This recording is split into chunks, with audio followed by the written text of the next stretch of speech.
The content provided in this podcast and associated posts is for general informational and educational purposes only.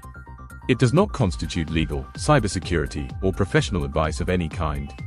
This is a high-level overview and does not cover all provisions, exceptions, or nuances of the Gramm-Leach-Bliley Act.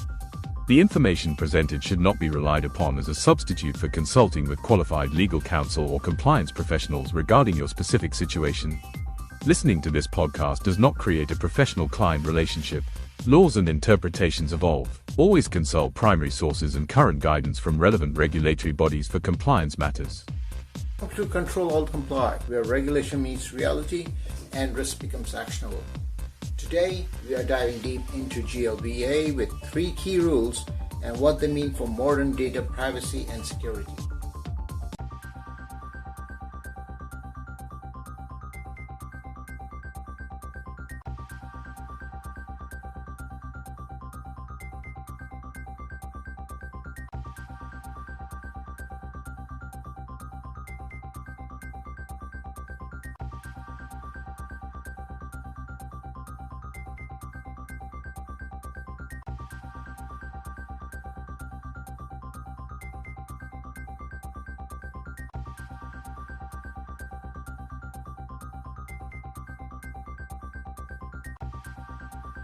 Y2K marked a technological era that the likes of which we had not seen since World War II. However, with the rapid pace in technological advances, in the US, our banking sector was still in the Stone Ages governed by an archaic law of a Glass-Steagall Act of 1934. In 1999, Gramm-Leach-Bliley Act was passed into law by the former President Bill Clinton. GLBA, as it is also known, stripped down some of the restrictions of Glass-Steagall Act of 1934 and introduced new provisions, especially around data protection and privacy, which were definitely needed in the US economy. In my opinion, it was the first data protection and privacy law in the US. Now, with the strip down of some of the provisions, Citigroup could now, at least then, take over travelers insurance, which was prohibited under the Glass-Steagall Act. There were many other advances that we now take for granted. For example, we could walk into a retail branch and get insurance from them, have them take over our asset management, do trading if we need to, stock trading or our securities trading. All of those activities were prohibited under Glass-Steagall Act.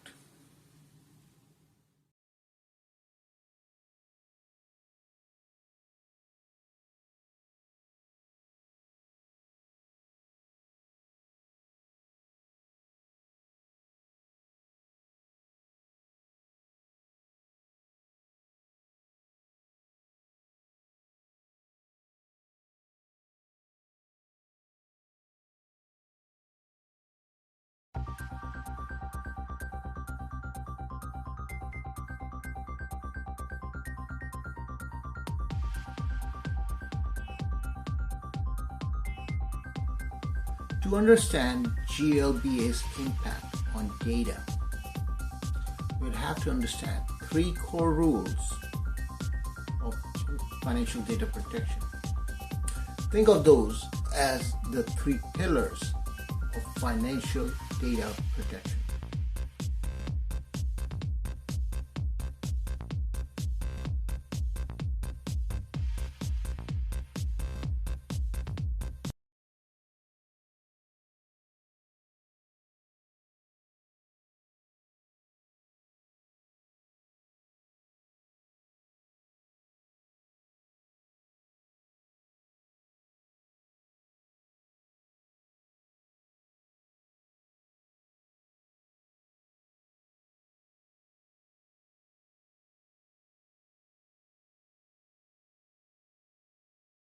The first pillar is the financial privacy rule. It is all about what information the banks, collect on you. And more importantly, they are required to conspicuously display this information. Now, many of us have received these privacy notices from the banks, which we just look at them for 1 second and toss into the garbage or shred them into recycling. In these notices, they are required to disclose what personal information they collect about you, how they use it, whom they share it with, and then also how do they protect it.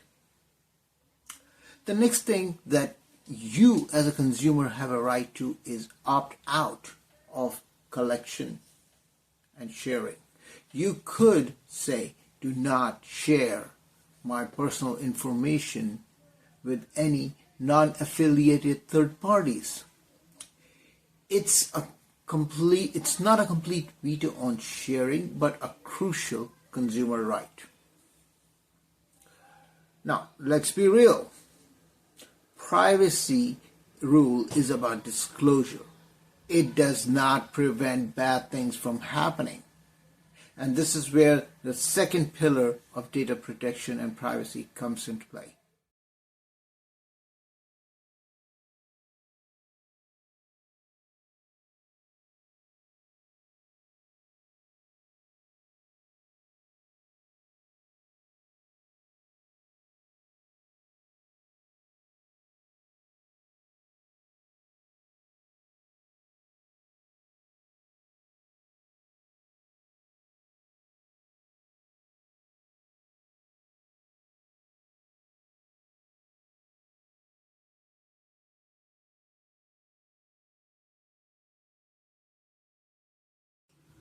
The second pillar is the safeguards rule, which is the basis for any GLBA compliance activity for technology and cybersecurity professionals. This mandate does not specify that one must use a specific technology. For example, it doesn't say, hey, you got to use AES 256-bit encryption for data protection purposes. But it does force financial institutions to develop, maintain, and implement a comprehensive information security program. Does that ring a bell for anybody who's working currently in financial services? Now, what does it mean in practice? Here's what I think it does. Okay, it basically means that, one, you must designate a qualified individual to oversee the program. Ring a bell? DFS Part 500? Yeah. Now, at the same time, you have to conduct a thorough risk assessment. In this case, you must know where is the data, what is the data, where it resides, who has access to it, what are the threats to that data. The third piece of this mandate is that you have to design safeguards to control the risks to that data, be it access control, multi-factor authentication, secure software development practices, intrusion detection, etc. Next, it also mandates that you regularly monitor the effectiveness of your controls. So that's where you have CCM, continuous control monitoring, or continuous security monitoring practices that come into play. Now, what you also have to do is ensure that your third-party service providers and their vendors their cloud provider, their SaaS platform. So essentially, your fourth-party providers are also compliant with applicable security policies to safeguard this data. Now, the rule also forces companies to proactively think about security. It is not just a check-the-box activity anymore. It is building a culture of security around customer data.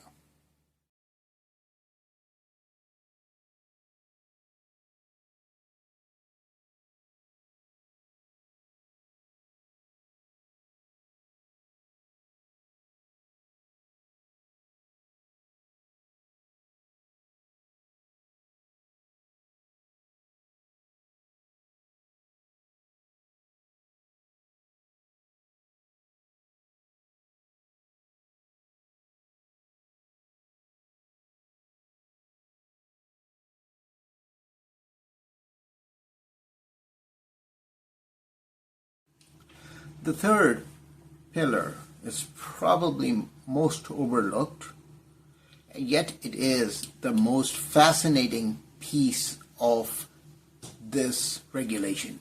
It is the pretexting rule. Under this rule and the provisions, it makes it illegal for anyone to falsely obtain customer information under false pretenses. So say, for example, if I were to impersonate an account holder to try and trick a call center agent or a branch employee to give me information about customer, it becomes illegal. And this was perhaps the first attempt at combating social engineering and identity theft before those two became household names or terms today, sadly. Now the bigger question is, you may ask, do I have to comply? Very loaded question, because the definition of financial services or financial service providers by GLBA is incredibly broad. It includes, but not limited to, insurance companies and brokers, securities and investment firms, mortgage brokers and lenders, loan servicers, the most hated debt collectors, tax preparers, real estate appraisers, and settlement companies. In essence, if you process, store, or in any way have possession of non-public customer information, then you may be in scope for GLBA compliance. And that is why this is such a critical piece of U.S. data protection landscape. As I said, it was the first attempt, and it's probably not going to be the last.